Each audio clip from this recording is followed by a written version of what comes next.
こんにちは。わびチャンネルナビゲーター森前です。今週も先週に引き続きお迎えしている両先生、木村正彦先生、小林邦夫先生とさらに深い盆栽談義を進めたいと思います。お楽しみください。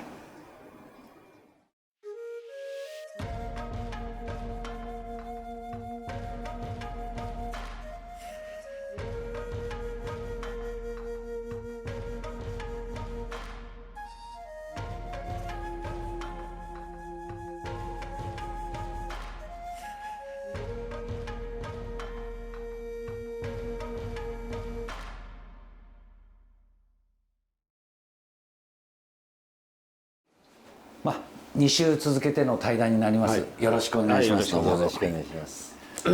前半の部分は、先生お二人が歩んできた道、考え方をご自身の作家としての目での振り返っていただきましたが、今回はその私たちを取り巻く盆栽界、国内海外、そして愛好家、そしてこれからのプロたち、この人たちに対する考えやメッセージをお願いしたいと思います。まずは今の盆栽界を取り巻くその現状なんですけど、どうでしょう、そのものすごい勢いで社会というのが変わっていきます。かといって盆栽の世界はいろんな展示会を見てもあまり変わっていません。業界自身の在り方が、旧態依然としているというか、新種新しきものを取り入れる、この部分で少しまだ改善すべき点があるかなと思いますけど、木村先生はどう思いますか。特に先生は今、随想会という刺し目から作ってわずか50年で作品になるという今日戸建てということでもう長い間活動なさって、最近若い方もたくさん多いと聞きますが、今はどんな状態でしょうか。結局会はですね、若いものを育てると会そのものがそういったことを絶えず考えておりまして、私らも必ず1年に一遍は講習会をやって、若い者たちを集めると、そういった人たちに盆栽の魅力ですね、興味を持たせるというようなことは毎年やっております。そのために会だけは新しい会員ですね、若い人たちが昨年も約10名近く入っておりますね。会だけだと思いますよ。展示会をやっても品物が要するにちょっと多すぎて、先輩たちはちょっと遠慮していただきたいと、若い者たちを優先して飾っていただきたいと、盆栽協会もぜひそのようなことを少しでもやっていただければ会員が増えていくんじゃないかと思っております。上野グリーンクラブで毎年行われる随想展、なんか去年は始まる前からグリーンクラブが開く前に行列を作っていたと聞いていますが、私もそれ知らなかったんですけどもね、門の外に相当の人が並んで整理券まで出したなんて、そんなことをね言っておりました。松でありながら苗木から自分で作って展示会に飾られるまでの作品に時間が間に合うというのは随想だけかも。松柏ではおそらく随想だけじゃないかと思いますね。そうですね。乾電池のものを作れば、うまくいけば30年で。いやもうそれ30年どころか10年15年でもってね、なんとかね見られる盆栽ができると。ですね。さつきと同じように随想というのは、ないものから作るから、なんていうんでしょう、基本形というんでしょうかね。さつきも基本形の形になる。刺し目からすぐできる。そうですね。樹形もまず人間が全部基本形で作れますから。ゼロから作る基本形の木っていうのをしっかり覚えると応用が効くような気がするんですけどね。ただこれはね、難しいのはね、同じような姿ができてしまうっていう、さつきと同じなんです。ですからなんとかね、自然風の自然体の姿を今一生懸命作っております。先生が第一部でご自身の作為という点で言ったように、人がやっていないことをやってみたいということで、今度は随想の新たな姿というところですね。楽しみですね。先生、お二人ともそういう意味でこのお弟子さんをたくさんお持ちになってやっていますけど、この俗に言う Z 世代、また世界の潮流を踏まえて、小林先生は今の若いお弟子さんたちに何を求めたいと思いますか。やはりね、今やっぱり愛好家を増やすためにはやはり業者の指導ですよね。それが大事だと思うんだよね。で今の若い業者さんはみんな、ブローカー的なオークションばっかり。ある業者なんか1ヶ月で40箇所も行くっていうぐらいな業者もいるんですよ。だから何忘れてるっていうのは作ることを忘れてるの。作ること。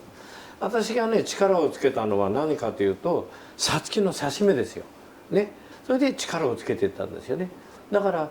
作ることを忘れちゃ私ダメだなと思う。成長する喜び、盆栽っていうのはさ、刺し身したものが伸びて成長するじゃない。その成長する喜びっていうのもあると思うね。作る喜びも成長する喜び、それはありますよ。さてもう一つ大きな今の潮流ですけど、一番世界を駆け巡った日本の盆栽作家の巨匠のお二人ですが、海外へ出れば出るほど近年はその海外の美意識盆栽のレベルいろいろなもので日本に相当拮抗してきてると思うんですが、木村先生どうご覧になりますか？いやもうそれこそ逆に海外の方が盆栽熱というのは盛んでないかと思ってます、これはレベルも含めてそこへ、レベルも、はい、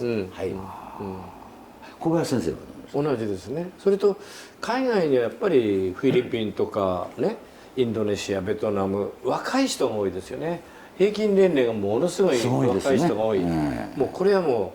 う日本は極端に負けちゃってるね、完全に。ただ鉢合わせとかやはりそういう部分ではまた日本の方が勝ってますけど、食合わせ、鉢合わせね。だから私は今盆栽を作ることからどちらかというとその経度っていうね、そこへ今導いていこうかなと思ってます。盆栽をその精神的な部分で、技術じゃなくて精神的なものを楽しむ、そういう方向へ今動いてますけどね。今言った海外を含めて、もちろん私自身も盆栽は生き物ですから、海を越えても国を越えてもそれを愛してくれる人が、その木を大切に大切にしてくれれば、彼らは幸せだと思います。ただ心配なのがその向こう側にある環境、それと本当にこれを守る守り手というのが育っているのかなという、その疑問があるんですが、先生いかがでしょうか？いやいやもうこれはもう海外果たして私の盆栽が行ったとしても、現在が元気で生きてるかどうか、どのような培養されてるか、それはもう非常に考えるところあります。そうですね。で数年前ですけどもね、ドバイへ盆栽を行ったことがあるんですよ。アラブ首長国連邦そうです。であそこの場合はですね、環境にしてみれば温度が高い、それから湿度が低いと非常に乾燥してると。もともと砂漠地帯で植物がないところですから、それと海風があるんですよ。これが一番植物にとっては一番大敵なものなんですけどもね、それでどうしたらこれが盆栽が生きていくか、ですから私はいろいろ考えて、だいたい4メーターぐらいのところに50% ぐらいの寒冷車を引いていただくと、それと2メーターおきにミストをつけていくと、湿度ですね、湿度乾燥ですね、あそこの国の場合は。それで2メーターおきにミストを全部つけて、2時間おきに全部それが自動でもって上から霧がかかるようにして、こうすれば盆栽も生きていけんじゃないかと思って、そういったことを全部図面に書いて、盆栽と一緒に行ったんですけれども、そうしたら3年経ちますけど元気で生きてるそうです。先生なんかももちろん海外の関数は誰にも負けないぐらいでしょうけど、どうでしょう、今一生懸命先生が言った売るのは上手な若い者が多いと言いますが、海外を見てほしいですね。どこか若いうちに海外へ、井の中の蛙で日本が一番だと思ってちゃダメなんですね。そうなんですね。もう今はもうそれこそ盆栽熱ということにおいてはもう海外の方がもう上だと思ってます。そうですね。まだ小林先生が言ったように海外の方にこれから伝えることっていうのはもちろん名木や技術と同時に今言った日本人はそこだけでは終わっていないという、その今言った鉢移り植移り、もちろん木の流れ、最後はどう展示するか、うんこれ日本の文化全体がそれ集合体のようにそうだね。関わってくるでしょうね。だから川端康成がねノーベル賞を取った時にやはり「美しい日本の私」って原稿を書いた時にやはり日本には盆栽っていう素晴らしいものがあるって人は言ってくれてますよね。盆栽を言ってくれた。記憶が深いのはその序文の中に川端先生がさまざまな日本のことを伝えてるんですが、突き詰めればそれは至る所盆栽となり、いずれは水石となるという言葉で締めてられるんですよ。私はびっくりした。感動しました。びっくりしたね。さあこの海外へ流れていく盆栽、本当はこれのどこかで行政なり業界団体が一つの木を守る意味でのルール作りをしてもらって世界共通に楽しめるようにしてほしいと思うんですけどね。国風展を最近の国風展を見ても、じゃあ海外の人たちがどのぐらい出品してるかと、今はそれこそね日本の盆栽じゃなくてね世界の盆栽、本当にそうなっちゃいました今は。そうですね。それにはやっぱり私たち業界団体もまたね、お国の力も借りて盆栽が世界を自由に動けるような環境づくりができればと思いますね。日本には徒弟制度、門弟制度があります。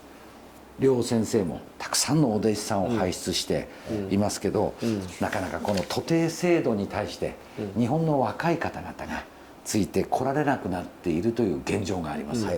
いかがでしょうか。全くその通りです。ついてきません。我々それはねもう私らも諦めてますよ。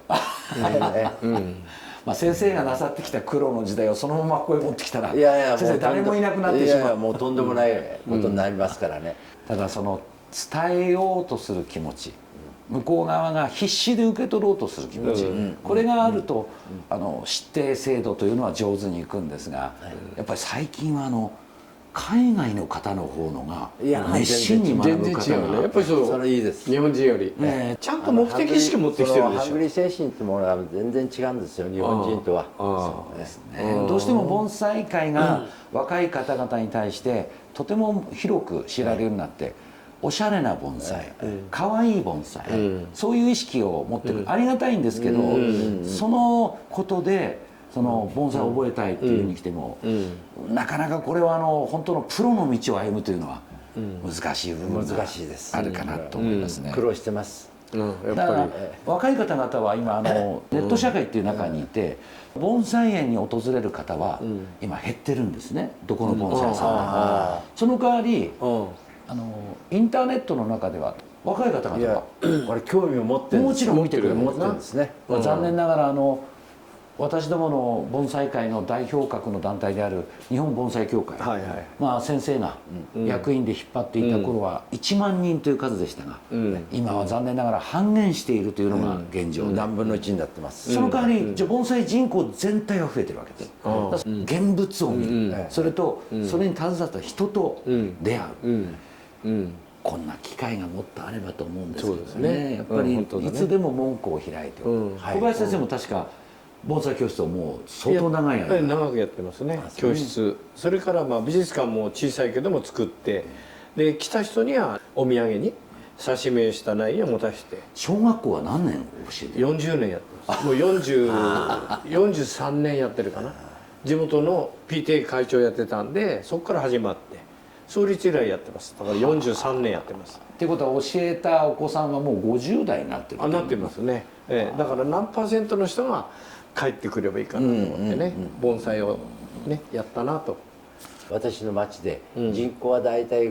5万何千人です。小さな町なんですけどもね、そこでね私が盆栽教室をやらないかという町の方から相談をかけられまして、行政の方から。そうですそうです。そしてそれを実際に先立て開催したんですけど、その時に応募者88人あったんですよ。おーそれでワークショップですからね、私がその大勢の人たちを一人一人その面倒見るわけにいきまいや普通先生30人がやっとですよ。いやいやもう15人にしてくれと。で同じような素材を全部15人に与えてやったんですけど、88人あったんですよ。へえ応募が応募が5万何千人のね町でうんだからね盆栽にねどれほどの人たちが興味を持ってるかっていうねお金を払ってでもね、うんその参加したいと、ん盆栽を覚えたいと、うんそういった人がそんなにいるっていうのはびっくりしましたよ。若い世代、それと盆栽に対する関心は、ここ何十年業界人みんなの苦労で、一般の方々にとても広がってるんですよね。意外とそれを気が付いていないのが明日何が売れるかなって言ってるプロの人間たちなんですよ。そうかもしれんだよな。でもその盆栽と同じ種をまかないと、もちろんそうです。その木は大きくならないっていうのがありましてね。さて、これからこうなり名を遂げて皆さんが目指す人たちとなっているお二方はここからどんな道を歩まれる。いや俺若い頃と全然変わってないよっておっしゃいますけど、先生はいかがですか。いや私は絶えず考えてます。新しい作品、おーすごい。まだ新しいもの、もうそれこそ、なんか先生最近ですね、石付きの創作盆栽ではもう受注や依頼が間に合わないというところですが、運ぶのに重いと言われて、先生この重くないものを結局石付きというのはね、自然のね、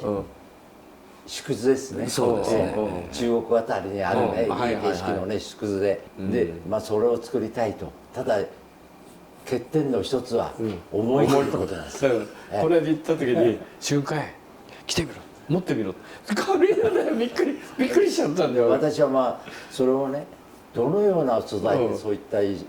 に間違えるようなものを作れるかと。でいろいろ実験してみたんですよ。寒さで大体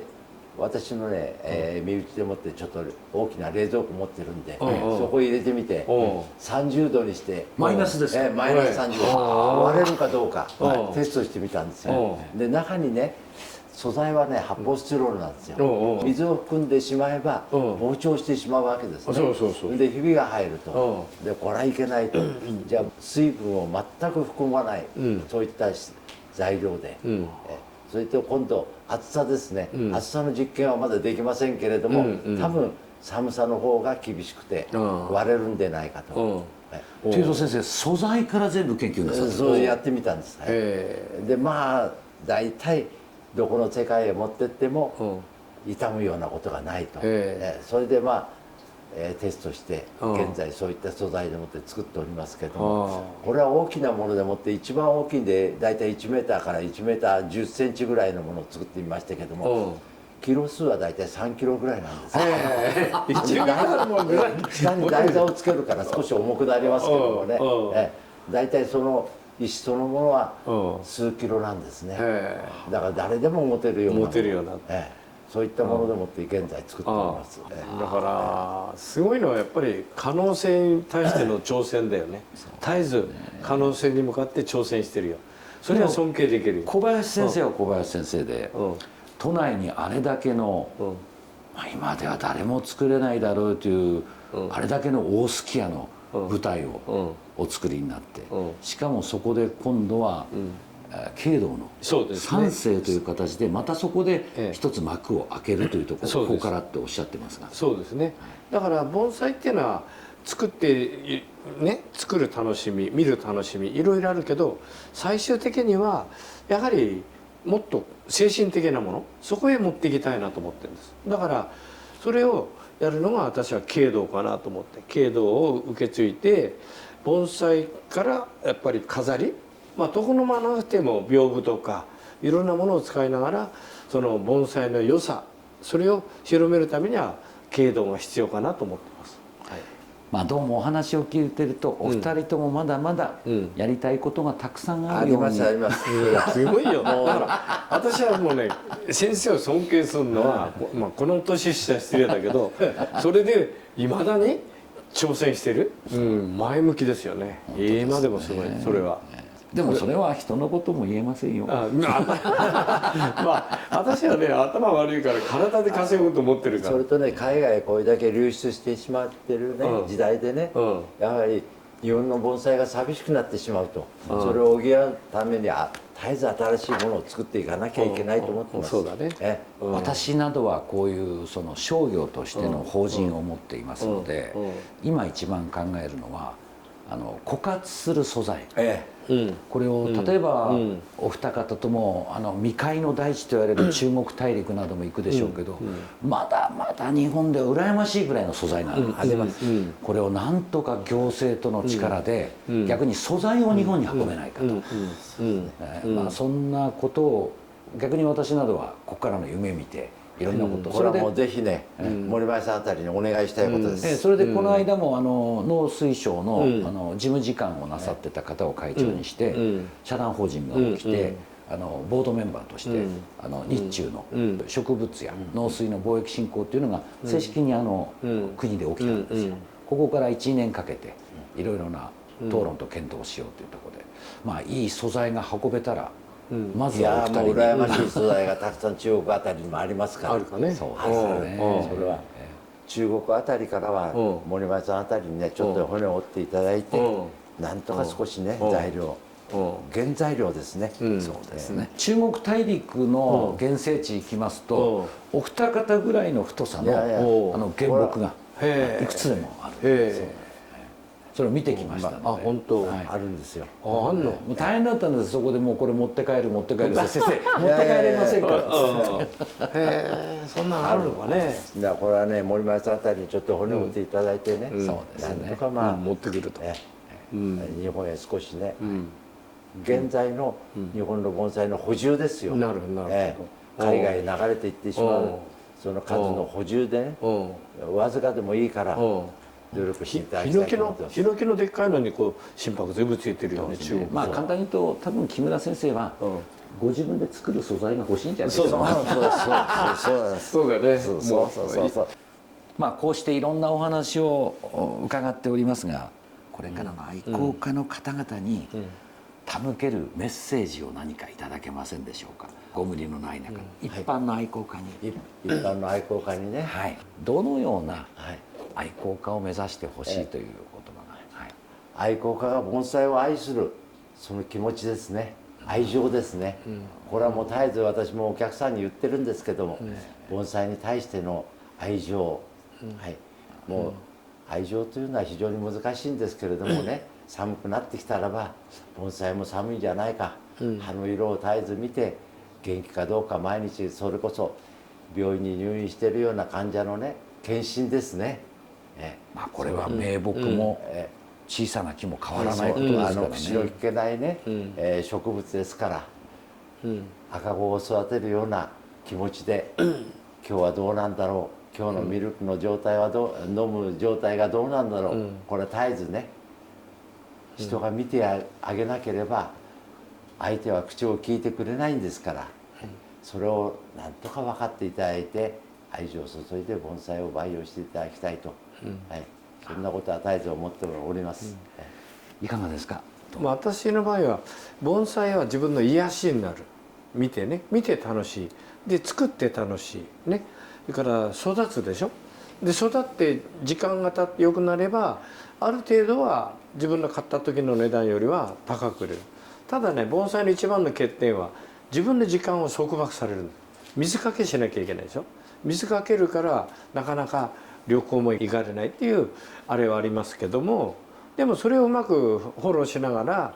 やっぱり盆栽は作る時間経過の芸術ってさっき言いましたけど、時間をかけて作ることによって木がより素晴らしい作品になると思うんだよね。それとね私ね盆栽はね例えば芸術じゃないんですよ。ピカソとかさっき言った岡本太郎とかねゴッホとかそういう人はね個人の一個のものなんだよ。木村先生は素晴らしい芸術家と一人のものなんだけど、盆栽を私は文化にして文化経度を通していずれ盆栽は日本の文化だって広めると多くの人が楽しめると思うんだな。私の方向性はそこへ持っていきたいと思っています。お茶が一般の社会に広がったのと同じですかね。もう茶道華道同じですよね。さてたくさんのお話を伺いましたが、締めくくりにお二人にお伺いします。半世紀を超えて盆栽を携わるお二人、盆栽の声はもう聞こえるようにおなりになりましたか？聞こえております。だそうです。小林先生。そうですね。私はまあ夢も盆栽の夢をたくさん見ますね。この枝を切っていいのか悪いのか。この間面白いのはね、長谷川東博の国宝になってる少林屏風の絵ですね。屏風の絵あるでしょ。あの根はちょっとおかしいんじゃないかってね、東博と喧嘩してるんですよ。長谷川東博と問答なさってるんですか？根の出方はねおかしいぞと、これ切っちゃったのがいいよと、東博と喧嘩してる夢見ましたね。やっぱり盆栽界の岡本太郎らしい言葉ですね。いや今日は長い時間をありがとうございました。作品を前にとても貴重なお話を伺いました。ありがとうございます。どうも今後ともご活躍を期待しております。ありがとうございます。夢の対談、木村正彦 VS 小林邦夫、おそらく2度はできない時間だったかと思います。著名作家お二人が描いた盆栽観、お二人の心の内感じ取っていただけたでしょうか。このわびチャンネルは月刊誌である近代盆栽にも5月に掲載されます。両方ともにお楽しみいただければと思います。チャンネル登録増やすことでこの動画が世界に広がります。よろしくお願いします。今日もご視聴ありがとうございました。